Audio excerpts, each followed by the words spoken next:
You're listening to the Perth Property Show, Australia's only weekly property podcast by West Australian experts for West Australian listeners. Catch your latest episode every Monday at 7 a.m. Good morning, everyone. Welcome to the Perth Property Show. My name's Trent Fleskens, your host. As always, you read it on the screen. It's why you're listening. We've got Brendon Ptolomey back in the studio for our quarterly market update. Brendo, cheers for coming in, mate. Hey, Trent. Thanks for having me, mate. Hey, a lot's happened in the last quarter. We've had the 5% first home buyer guarantee scheme being brought forward from what was going to be the 1st of Jan. Yep. We've had Minister for Housing and Planning, John Carey, come out in the last couple of weeks talking about his new scheme of increasing density around a bunch of train stations in Perth that currently don't really have it. Yep. Let's talk about that. Interest rates seem to be sitting where they are for the foreseeable future. How will that affect our market? As well as just a little bit of a update on how spring selling season is going from a stock on market and demand perspective. Mate, how are you going? How's the business? Yeah, mate. As you can expect, with the amount of activity out there in the marketplace at the moment, we're super busy, and in particular to pick up on the 5% deposit scheme from the federal government. That drives a lot of valuation business because you're talking about people with low LVRs, and that's usually, almost always, will generate a valuation in the background when that finance is being approved. So, yeah, couldn't be happier in terms of the way that's going. Sometimes in a market like this, surprisingly, valuation volume can go down because there's so much pre-approval in place and it's been spread over a year, and each transaction doesn't necessarily trigger a valuation, but at the lower end of the market, it certainly does. Yeah, good. It's good to hear that the valuations industry is benefiting from the increased activity. And let's probably start with that activity. Let's go backwards, I think, on the list I just gave. We'll start with an update on where we're at. We consistently see 900 properties a week being bought right now, Brendo, and what that represents is just under a third of the stock on market right now. Yep. We just ticked over 3,000 properties from a couple of months stint for the first time ever in the 2000s. What the hell is going on there? Yeah. And you juxtapose that against what was run up to 5,500 properties on the market this year, where we're just over half the amount of properties of what was on the market last year, which is just over a third of what a balanced market would have been. So what we're sitting at is easily a quarter of properties that we really want to have on the market right now. Yeah. And the outlook, obviously, is one we'll talk about now. So let's just double check. Same week last year, there was about 5,500 total properties on the market. Of those right now, we've got just over 3,000, as you've said. Of those, 2,000 are houses, so single residential dwellings on the market, and a couple of really interesting things going on here. So units, says there's, according to REWA, 650 odd units on the market, but people are coming for those real hard right now. So in particular, established older apartment complexes, that people are seeing value in those, and so that activity is picking up, and with activity comes value increase. Single residential market is going absolutely crazy, and we'll talk about some of those examples in a second. But the other thing that will float through in news over the next month or so is developers sold out of the land stock that they had during September and October. And we are sitting here now in November with some of Perth's biggest builders saying to us, we've got customers and we've lined them up to sell them a house. Now we don't have a block of land to sell them or find them in the marketplace because we sold out. So the shelves are bare on vacant land as well. Isn't it an interesting dynamic where the sales rep for a building company turns into a buyer's agent for their clients? To find the block of land, yeah, correct. That's what we're noticing at the moment. As the listenership probably would remember, at Strategic, we've got a number of land developments in play at the moment. And so our relationship with the market is sales reps calling us, begging us for stock, asking us, hey, have you got somewhere I can place my client? And it's really weird. It's like we're the sales agent and they're the buyer's agent. Yeah. And when we do a new release, prices are pretty mental, to be frank. If you think about Henley Brook, for example, when it first released about 6 years ago, a 328 square metre block was selling for about 260 grand. Cedar Woods just put a few blocks on the market in their recent release for $430,000 6 That's years crazy. later. For a similar size block of Same land. size block. Actually, a little bit less than 13. Wow. And so when you think about price growth on any property, that would be one of the market leaders. Yep. Yeah, absolutely. And just to string that out a little bit and bring it back to established dwellings. So that price point that you're alluding to there, so if we take that block of land at $400,000, construction cost on a new house on that block of a decent size will be $350,000 to $400,000. Voila, technical term, we end up at $800,000, and that's where the pressure is in the marketplace at the moment. That's what our valuers are seeing at the lower end of the value scale. In suburbs that probably traditionally were seen as affordable and now are moving to that $800,000 mark because of the first home buyer scheme sucking the value up to that new level. So those examples for listeners, and these are into those valuer stories that we get back in the office daily, weekly at the moment. So we're talking about Westminster properties here, infill development, 3x2s on a 250 odd square metre block of land, triplex type unit. Yep. Nice product. And in January, those dwellings were transacting around $600 to $650. In fact, we've got an example at $620,000 in the same complex, not the same unit, but in the same complex, just transacted in September. $800,000 was the offers. There was 30 offers on that property. So I'm just trying to give people a flavour of the activity around that price point. Now, to be brutally honest, our valuer was having really a lot of trouble to say that, you know, finance valuation, that $800,000 was an acceptable value. What do you do then? We valued it at less than that, obviously confidentially can't say. But what we do is we come back to the definition of market value in this marketplace. And that definition, without boring listeners too much, talks to there being a willing buyer and a willing seller, where they're acting diligently, prudently, and without compulsion is the words in the definition.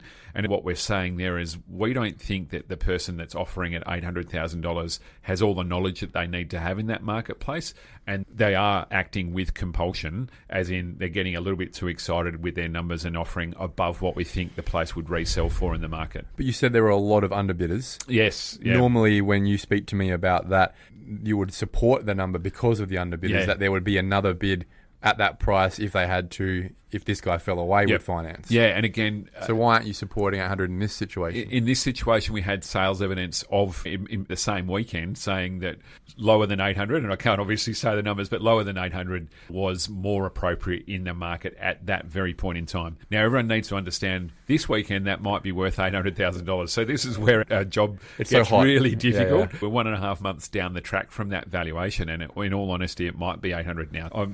It's a pretty stressful situation for our valuers to be in, but everyone probably needs to show some sympathy in terms of what those definitions are and also the timing of when we're doing the valuation, because it's that point in time, the day that we do the inspection, that the valuation's been judged upon. That unit would have transacted for about $360,000 in 2019. Yeah, which again brings another price point into this.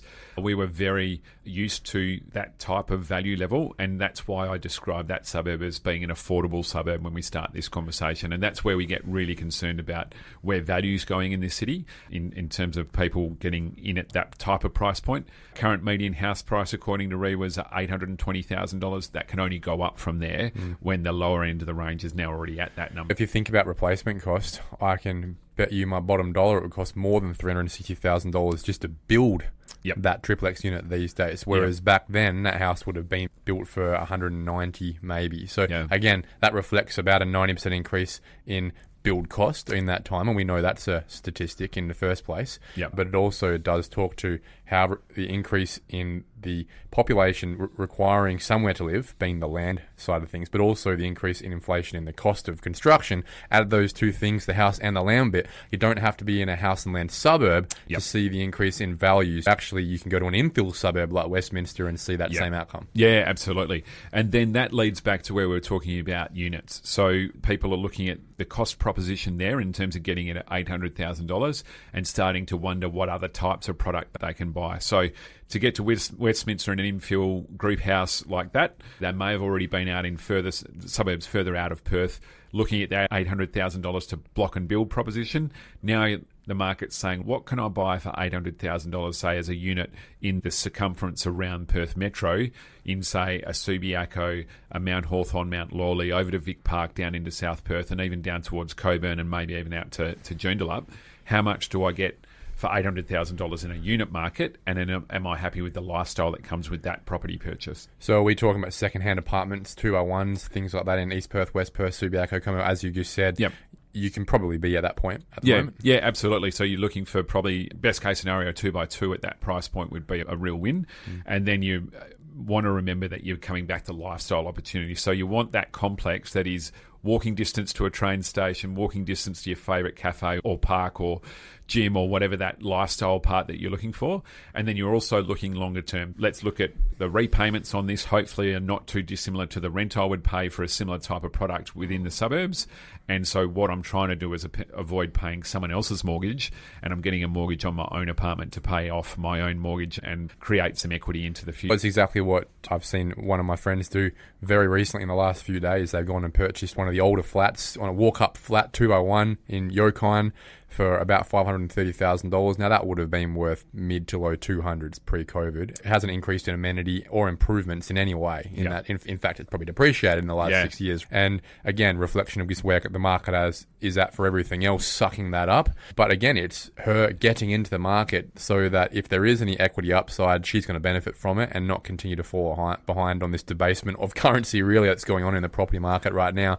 But I guess it leads me to a thought process I'm having right now. On the 2nd of December 2018, which is nearly 7 years ago now, we recorded the first episode of this podcast, and the theme of that episode was green shoots. Yes. And we were talking about green shoots in the market in general. Yep. Are we at a point now where you're talking about price points for triplexes that are now starting to get to a point where maybe this is the genesis of green shoots for broader apartment development pricing starting to be acceptable to the market? Or is it too early to call that? Are we still another year of growth away from that working? Yeah, great question, Trent. And the answer is the green shoots are just coming out of the ground. And so the indication... seeds are in the ground. Yeah, seeds have been there for a while. Yeah. And dormant. Apartment developers have been trying to fertilise them. So what we're seeing is... most developers will tell you that they need somewhere around about $13,000 to $14,000 per square metre on apartments to get new product out of the ground. There's lots of factors going on there, and hopefully you've understood how we've talked about this in the past for listeners, that this is all about a feasibility game for the developer. No one does anything for free. You need to make a profit when you do these things. Or a loss. No one does anything for a loss, Absolutely. Right? Which has been the reality since COVID. Yeah, if they had bought something out of the ground, potentially making a loss, in particular around affordable product. And so what we're seeing now is existing stock come up to a level where providing new stock into that market at that value level, as in competing against this established stock, is becoming viable. And so the feedback we're getting from residential medium to high volume apartment developments is that they have a limited number of builders available in the marketplace. If they've got their approvals in place and they've got their feasibility sorted out, they are now in negotiations with a builder to come up with a contract price that determines whether they will or won't make enough return to get that development out of the ground. And there's pressure. So builder is probably sitting there going, I'm not going to do this unless I make enough margin on it, which is all quite normal and quite acceptable. And then the developer's saying exactly the same thing. Where they have to come to an agreement is what that figure is in terms of what the construction is and whether there's a margin between the cost of doing the project and what they can sell it for. And I'm told that in those negotiations at the moment, the biggest pressure is, number one, lack of supply of competition to get the price right for builders. And then number two, if you miss that builder, i.e. you don't sign them up in this period of time, their next availability could be a year down the track. Or the next apartment project finishing, right? Yeah, exactly. And the risk to a builder is, we saw some stats come out very recently from a construction market report saying that they expect construction costs in Perth over the next 3 years, which is the time frame of, hey, let's talk about building an apartment building to finishing it, but to be 20%. Yeah. And that might be their margin in the first place. So you'd have to think about them putting 20% on for the risk in the next 3 years of building it. Yeah. Plus maybe that 20% for building it. Yep. It just means that it's even more expensive. So I feel like we're just chasing our tail going, oh, maybe we're getting close here. And then looking at the realities and going, nah, that's because we want to get to a point where we can see green shoots. We can see apartment buildings coming out of the ground in some of these precincts that John Carey's trying to open up around Perth. And then go, okay, from here, I reckon there's still another 3 years before you see any of that volume come into the market in the first place. But I'm struggling at the moment. And so when we're talking back to the green shoots concept, certainly there's going to be complexes come out of the ground, and there's some press around that. So Celsius in North Perth, and then probably some stuff through Subiaco potentially, and then obviously the Blackburn Group, and we're talking about a different product here in terms of higher rates per square metre and luxury, but they're in discussions with builders on some of their sites to try and get things up and going. But beyond that, it's not like we are in a zone where suddenly all of the developers can go out there and build medium density apartment complexes across Perth Metro. It's still not feasible. We think about in the last boom, there were so many apartment developers around, and there were brands, their names, their family names, bigger family names too, that just don't exist anymore. Yep. And I don't see any of them coming up anytime soon. And what we have there is Willing doing some great work in the medium to smaller space around Mount Lawley and places like that, self-fulfilling. Yes. We have Edge, probably the biggest developer at the moment, along with Finbar, self-fulfilling. Yep. Finbar, self-fulfilling with Hanson. The Burswood Point development with Golden Sedeo Group, self-fulfilling. Yes, absolutely. And because they can't find any builders that they can trust to not go broke, but also there are no builders that would want to do it because they're worried they'd go broke. Yeah, and absolutely. So all you have left really is like Paul Blackburn, who seems not self-fulfilling, trying to convince someone to build his City Beach development for him. Yep. And everyone else not even in the game. Yeah. Along, obviously, Celsius just being able to get it in this North Perth development up with Atlas. Yeah. Yeah, and they may get something out of the ground through Shenton Park, through there. Again, that's actually a really good litmus test for rates per square metre and values going up and making those projects viable, that was a state government DevWA-led development there in the Montario Quarter, the infill development down there. Good quality stuff other than that BGC development everyone is worried about cracking. Yep. And great concrete. location, walking distance to a train station, funnily enough, and really good cafe. There's actually a Coles supermarket there that most of the world's forgotten exists. Yeah, I think it's a fantastic location, really good infill idea. Maybe the density could have been higher in retrospect, but that's what we do in Perth. Let's segue into train stations then and talk about John Carey's precinct plan that he's just thrown a mallet on the table and gone, this is what it's going to be, suck eggs. And I absolutely applaud him for it. You got your classic naysayers who are annoyed they didn't get to have a say, but you've had a say, guys. You've had a say for the better part of the last 6 years. Your say has been, we don't have a problem with quality infill. We just want it to not affect traffic and not affect this and that. We don't infill in the first place. Delay, get on with it, mate. Yep. We are trying to fix the problem. So well done, John Carey. That's my opinion, at least. Yours might be slightly different, Brendo. Given that he wants to put density in your backyard in Cottesloe. Yeah. Oh, look, I think it's a fantastic plan. I think that everyone that is concerned about it should probably go back to Alana McTiernan's days as Transport Minister. She had, these are called transit-oriented developments. They're a worldwide planning phenomenon design. Or norm. Yeah, they're all over the world. And so probably just a little bit of research by people would be fantastic. Now, there's some really quirky stuff going on here. If you draw a line 800 metres from Cottesloe train station west, it takes you most of Seaview Golf Course and gets right down to the eastern side of Marine Parade. So clearly they're not going to try and put apartments on Seaview Golf Course. Or Broome Street. Or Broome like Marine Parade. Maybe he wants to, Brendon. Who knows? Yeah. And they'd be great views. They would. What they're trying to do is obviously create precincts around stations because it's logical that you bring density to those particular locations. So if we start with some of the naysaying stuff, number one, local councils have had control of that planning policy over a long period of time and could have influenced how that development works. And didn't. Unfortunately, they haven't been able to come to an agreement around that, and that just gets down to having way too many opinions and self-interested parties around the table. That's just the honesty of how that works. People that coming out of the woodwork and wanting to stop it as opposed to being for it. I'll just cover traffic as well. So the concept here is that there's not as much traffic when you bring density because everyone's going to live so close to this train station that it's more logical to jump on a train and go to work or to cafes, entertainment, sport. So you literally walk out of your apartment to the train and then you're close to the venue at the other end. So it makes a lot more sense than getting in your car. That's how other large cities around the world work. Everywhere around the world has much less car ownership than Perth. So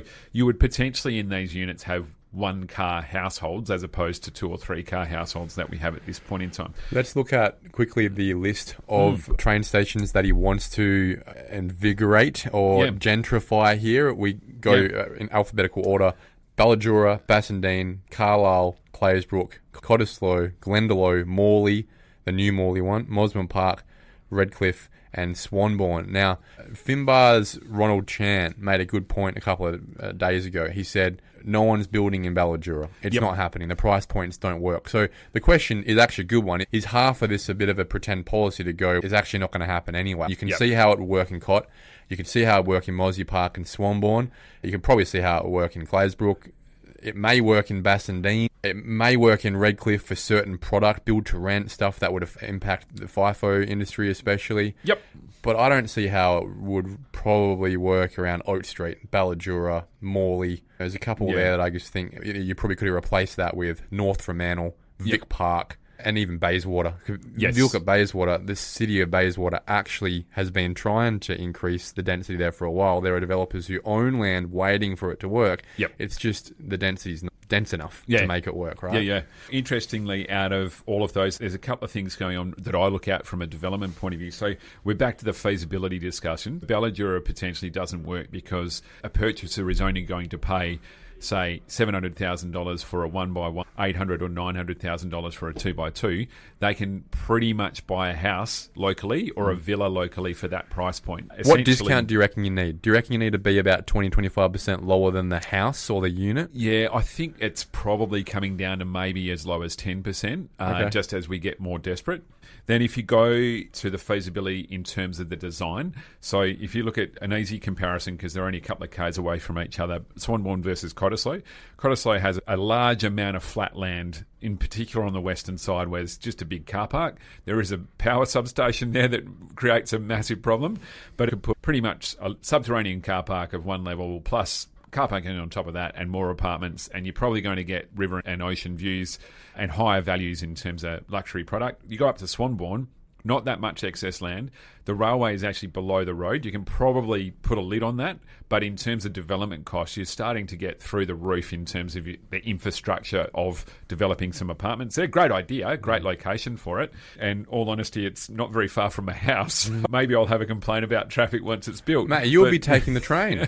Your office is right near the train station. Absolutely. You'll get out of your house, straight to the train station. You'll be there, and you'll be in quicker than you would be on all that traffic on Railway Parade. Yeah, depending on which day of the week. I am on the train sometimes at the moment. Then we go to some of those other locations. Glendalough, in terms of building affordable housing, there's large tracts of land around there that, unfortunately, some of it has been underdeveloped from a density point of view. Like the walk-up flats. There's more opportunity there into the future as well. So each station will have its different quirks. To come back to North Freo and to Alana's, there was a plan for a lot more density in that location than ended up there. And again, we probably undersupplied it a little bit, but it did hit the GFC in terms of the developments that actually ended up happening there. But if people want to understand what things look like into the future in terms of a transit-oriented development, then North Freo is a good reference point.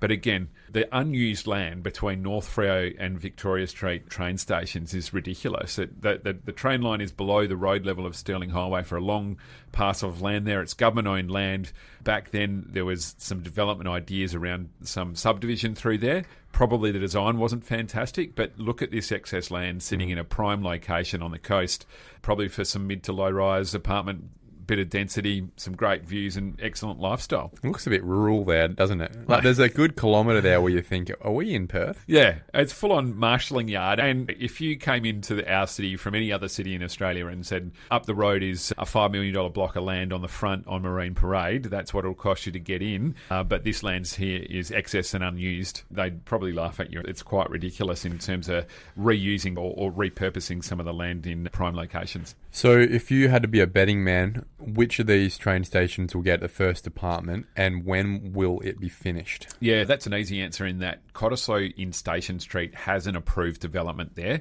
a dual tower on the shopping centre site next door. It literally is across the road from the train station. What about the next one? That's probably got the best chance of getting out of the ground. But that's not a fait accompli, right? They've got a good design. There's a hotel component to that. There's some excellent opportunity on the ground floor to actually activate the space and get proper retail. But still, they're not guaranteed of getting it out of the ground because of a feasibility angle.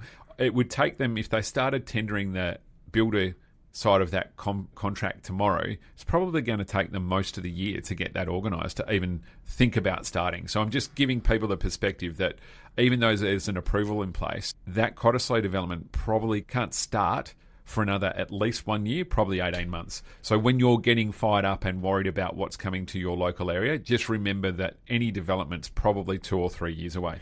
From there, I actually think because it's logical and because the infrastructure is in place, what I'd like to see would be the Redcliffe one, because there's a lot of single residential development around that station. The station is prime for an authority. It'd probably have to be government to come in and take control of that area, amalgamate some of the land holdings. All of the infrastructure is down the road in terms of shopping centres. You could walk to Costco. What an amazing feature. But also, you couldn't walk back, though. The bags would be too heavy. Yeah, you couldn't, because you'd need the bulk trolley. Yeah. And so, yeah, I think that's probably would require some assistance, though, in terms of what you're trying to do there is produce affordable type product into a marketplace that can probably handle it in terms of what the land area is and the infrastructure around it. Do you reckon that's where we are, though, where to get any apartments up that are not in the Golden Triangle, the government's got to hand out money? That's what the infrastructure fund is, in a way. Probably got to be more than that, doesn't it? I think that, I think the general public's probably going to have to get their head around the concept that a state government authority like Development WA has a remit to go and make money on the way through, like any developer would, in terms of creating opportunity. Changes from project to project. But if we want to create supply, and just remember from a personal point of view, each person out there will need to come up with some sort of downsizing evolution of where they're going to live into the future. So if you think about where you might want that to be, most likely where you already live, then I think the state government is going to have to be a little bit realistic about their assistance to bring that type of product to locations across Perth. My main motivation there in terms of talking about it is we don't have enough aged care for the boomer generation to go to aged care. They can't all age at home. And those that want to change their lifestyle do need more options than we already have in terms of choosing where they live in the future. And I think that is one of the sleeping giants of the property industry in general. Is I don't really see us having done a lot of aged care development since stuff was finished from pre-COVID into 2021 sort of time. Your Brightwaters, your Aegis, not a lot of them popping up. And there's a lot of old people living in place at the moment. And so I think at some point in time there will probably have to be some sort of federal scheme that incentivizes or lifts rebates or whatever it is to be able to, in a similar way that they did with childcare and created a big childcare development boom. I think at some point there's just going to have to be a big wave of aged care development because people are getting older and there's nowhere to go. Yeah, and big tension between government levels there. So state government saying it's a federal government responsibility. State government doesn't want to throw the money at it because they know it's a money pit, asking for the federal money to be brought into the state. Obviously, then you start talking about control. So, there's a decent argument to be had there and obviously an immediate requirement. Now, I guess this brings to the whole theme of John Carey's continual process of taking powers away from local governments that, for the most part, across the board, are not productive enough. They've created the issue, or they've been a big part of this lack of supply issue in the first place. Just too many, as you said, too many cooks in the kitchen, nearly. If you want to slow down a process, create a committee. So is continuing with this run of bringing a lot of these functions to the state, is it a good thing? Look, there's a couple of different things that could have happened here. I think, unfortunately, my opinion is that we missed a trick when Colin Barnett tried to merge lots of the councils together. If you go to other cities, even just within Australia, they have a lot less local authorities in their capital city region or their metro region. And Brisbane's the shining light. I think they've got 2 councils across the whole of Brisbane Metro. So if you're yelling at your podcast going, I'm crazy, you can't merge all those councils together, then it's already done and already operates in other parts of just Australia in terms of a system of 3-tier government. And clearly a more progressive planning system in the Brisbane City Council. If you go there, it's far more democratic the way that people are able to access the river, and you don't have these 11, 12, 1,300 square metre lots blocking everyone's access onto it. There are pathways for cycling along it and everything, and it just feels like a place that clearly has got far less people standing in the way of progress. And progress doesn't happen just because we say we want to progress. It's happening because we're having 70, 80,000 people a year come into this state. Yeah, and so then you come back to those local councils, are they in the strategic zone to understand that we're a progressive city, and are they coordinating together to cater for that? They haven't done that historically. It doesn't matter which council you look at. Some of them are really forward-looking and some backward-looking and would like no development in their location. But unfortunately, what we've ended up with in terms of the way that system's worked is it was open to the people that had a negative view of the future in terms of halting development, taking some sort of ownership control because they were more motivated to do that. That held back lots of development and lots of progress, in particular in the locations that people want to occupy, as in between the city and the coast. We're coastal dwellers in Perth. The Western Suburbs Councils definitively held back that development over a long period of time and unfortunately really missed a trick. When we had building costs that were probably below market, we missed out on, and I'm thinking of City of Nedlands here in terms of the developments around the car yard precincts there on Stirling Highway. We could have had supply into that marketplace. I know the design could have been better and we could have all agreed about it a little bit more, but we've ended up with nothing. And as we've already said, it's not feasible to go and build that now. So for a long time, and people will be very happy about that. Some people will be really happy. I would like to ask them whether they're happy with empty car yards sitting on Stirling Highway because they're all empty at the moment. They're for lease. It's only a matter of time until someone starts vandalising them. And is that a good outcome? I'm not sure it is for the future. Let's talk about the future. We've had Michelle Bullock make it pretty clear that for the time being, we're not going to see any more interest rate cuts. Now, that's obviously a surprise to where the market was pricing in. I think the market probably had 2 more cuts priced in by the end of this year, and it's not happening because the inflation number is a bit higher than we'd like recently, and the unemployment number is a bit lower than we expect it to be. So how does that impact the run we're having at the moment from allowing the demand and supply side to continually fuel price growth? Yeah, so there's lots going on there, Trent. Number one, long-term interest rates aren't the most influential thing on house prices in Australia. I know that everyone loves to connect the two, but interestingly, there's some data out there at the moment that suggests that post-COVID, most mortgage holders in Australia have taken a very conservative view on their debt. And by that, I mean that they've got very low LVRs on their existing home. And so the equity that they've built up has driven part of this cycle. The interest rate that is out there at the moment, generally, an existing mortgage holder has their budget and their head around in terms of being able to handle that. Unfortunately, from our point of view, in terms of trying to make that interest rate more affordable, in particular for first home buyers, the inflation side of the equation needs to be brought under control from the RBA's point of view. That might not be the same view as lots of other economists, but I think they probably did get a surprise in terms of the pressure on inflation, in particular on the East Coast economy, because I think that cost of living in Sydney and Melbourne in particular is extreme at this point in time. Funnily enough, for the Perth market, it actually probably means that we get a little bit of control on interest rates. We just a little bit of back of the mind for decision makers of going, can I afford my mortgage into the future if interest rates don't continue to go down? So that might take a little bit of an edge off the frenzy, which hasn't always been the case in our marketplace. Often because we're counter-cyclical to the East Coast, interest rates would be going down just as our market's going up. So it's probably not such a bad thing. Interesting to hear that Westpac chief executive is saying that there's 2 interest rates cuts to come next year, whilst Matt Coman, the CEO of CommBank, is saying there's probably only 1.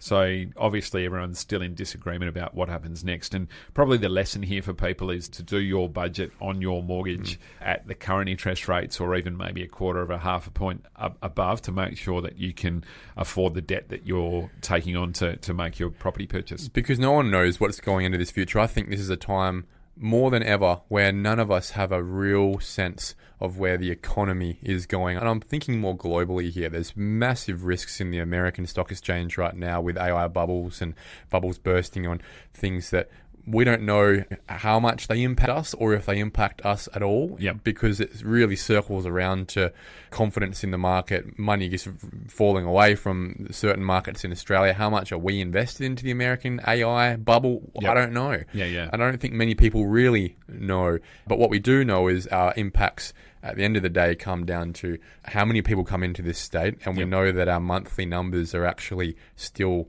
right up there near the record numbers again this year, which is why we're continually seeing these price points. Yes, pressure on housing. Exactly, and how many houses we can build. And we know that we're leading the country at the moment, which John Carey would say he's very proud about in terms of how many numbers we're building right now. But we also know it's still nowhere near enough for the people that are still coming in. And therefore, the last question really, I guess, just comes down to things like mortgagee in possession. Now, we haven't spoken about mortgagee in possession, which is data on banks taking back people's houses because they can't pay their loan for a few years now. But we used to be the owner of a few suburbs that were leading the country in MIPs, right? Yep. Have we had any uptick in that stuff? No uptick. I actually saw some data from a non-bank lender last week in relation to mortgage arrears. In Western Australia, they were in regional locations where it's not even worth me saying who they are because it's not legitimate data that can be measured to reflect where mortgage defaults are. Yeah. Same in NT, and Adelaide had a couple of suburbs that were traditional lower socioeconomic locations, and the same for Hobart. So the mortgage arrears data is showing very low numbers. Isn't that surprising? Like when you get to really high numbers in a cycle where people are starting to say, hey, we're at the back end of a cycle rather than the front end. Yep. And I'm not suggesting I agree with that. But if you were to be saying you were in that position, you'd see MIP numbers starting to really rise, right? Yep. Yeah, and so what this is telling us is the majority of people are still able to afford their mortgage, are able to get it structured to a level that is acceptable to their budget and go shopping for an interest rate that they can work on. And then the other real key thing here is that we don't have any negative equity scenarios that we had in the last MIP cycle. So it might be okay for you to go and get your mortgage sorted out from a mortgage stress point of view and your cash flow point of view. But if you're trying to pay the debt off on a house where it's worth less than what your mortgage is, that creates a whole new level of stress in your life that usually doesn't come with a great outcome. That's mortgage prison. And so you end up going MIP on that because you're in negative equity. And those scenarios are not in our marketplace at this point in time because the market's grown so significantly in value. So I think that's a good one to talk about, just trying to identify downside risk. We also know that the rental vacancy rate is a canary in the coal mine. That hasn't really been moving in terms of how many rentals are available. It's about the same this year as it was last year, as it was the year before, in the same way that our sales transactions are exactly the same as every year at the moment. Yep. This is our last podcast, Brendo, for this calendar year. Yep, this is daunting, man. Yeah, what do we expect to be talking about first quarter of next calendar year after the nice holiday and tan you will have experienced? Do you get to tan in I don't New know Zealand? that you tan, I'm not actually. sure. Yeah, no, I just don't. I just turn red and then get skin cancer. But so, why am I laughing? It's all right. I've got a good skin doctor and some sunscreen. But yeah, look, with the interest rate story happening, I think that will bring a slight dampener to our market. I think that we will be sitting here with hopefully more stock on the market into the new year because things will have settled down slightly. But I say that with a lot of trepidation because there's so many people missing out, and we used the example before of 30 offers on a house. So the 29 people that missed out still have demand out there in the marketplace, right? A portion of them may be East Coast investors or local investors. So even if you take out 30%, then you're still left with 10 to 15 people are looking for a house and they don't go away within the next 2 months. So supply will still be significant in terms of the pressure there with the demand coming.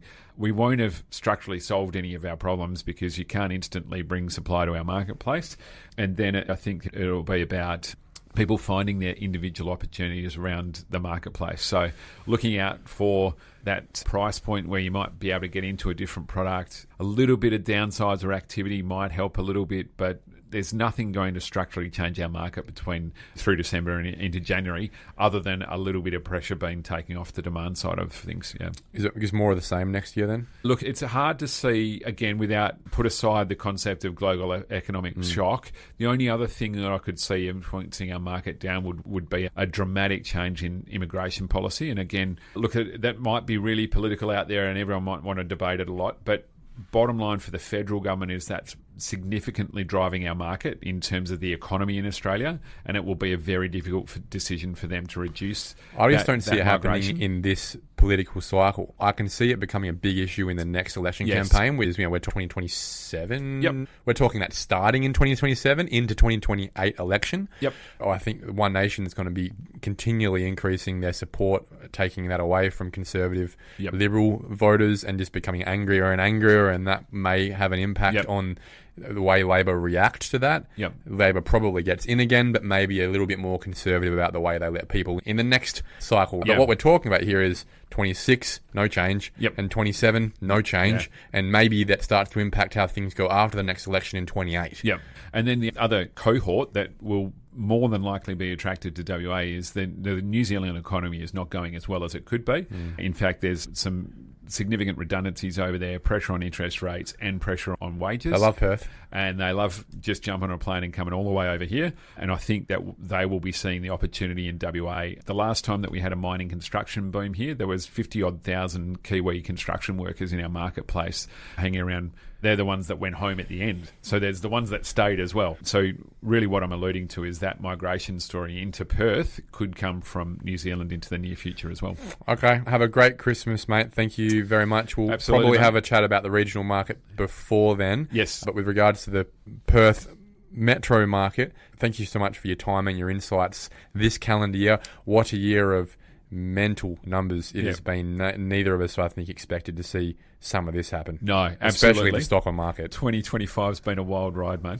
Cheers. Cheers. Thank you for listening to another episode of the Perth Property Show. If you've only just joined the conversation, you can catch up by heading over to our website, perthpropertyshow.com.au, subscribing to the podcast, or joining our Facebook page. Don't forget to tune in next Monday at 7 a.m. for more expert insights, local analysis, and suburb spotlights. Happy hunting!